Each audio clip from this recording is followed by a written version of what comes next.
मंत्री जी उसमें उपस्थित रहे।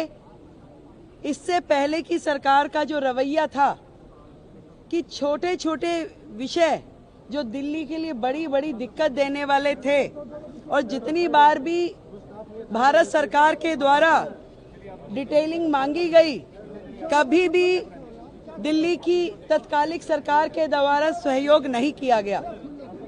आज चाहे ट्रैफिक के वो पॉइंट जिन कारण से सड़कों पे ट्रैफिक रहता है, जल भराव होता है, कहां कहां पे किन किन चीजों को ठीक करने की आवश्यकता है, उसकी डिटेल डिस्कशन, वो कमेटियां जो शांति समितियां, थाना लेवल, डिस्ट्रिक्ट लेवल कमेटियों का गठन जो होना है, उस पर चर्चा की गई। जो प्रोसिक्यूशन और कलेक्टर ऑफिस की कानून व्यवस्था में भूमिका होती है, उस पर चर्चाएं हुई। जे क्लस्टर में घोषणा पत्र में जो हमने घोषणा की, उसमें पुलिस आउटफिट बनाने पे चर्चा की गई। महिला सुरक्षा की दृष्टि से दिल्ली में उस पर भी प्राथमिक चर्चा हुई और जल्द ही इस पे डिटेल्ड नीतियां बनाते हुए, काम करते हुए वो सारा विषय भी किया जाएगा। सीसीटीवी कोऑर्डिनेशन, उस विषय पे चर्चा हुई। पीडब्ल्यूडी जो मैंने बताया कि वो सारे विषय जो पीडब्ल्यूडी से संबंधित हैं और कहीं ना कहीं दिल्ली में दिक्कत करते हैं, उन सब के समाधान पे चर्चा हुई।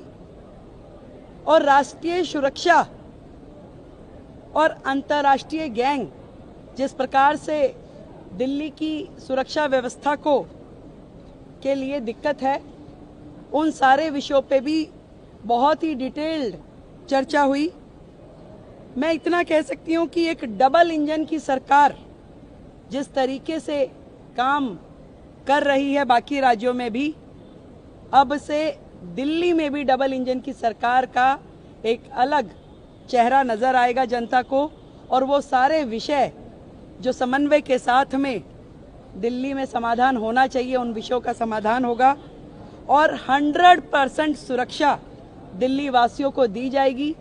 इस तरह की समन्वय बैठक लगभग मासिक बैठक के रूप में, मंथली रिव्यू बैठक ये रहेगी और हर प्रकार से, चाहे वो ट्रैफिक ईज प्रोग्राम हो, चाहे जल भराव के बिंदु हो या प्रोसिक्यूशन इत्यादि के मामले हैं, इन सारे विषयों पे दिल्ली सरकार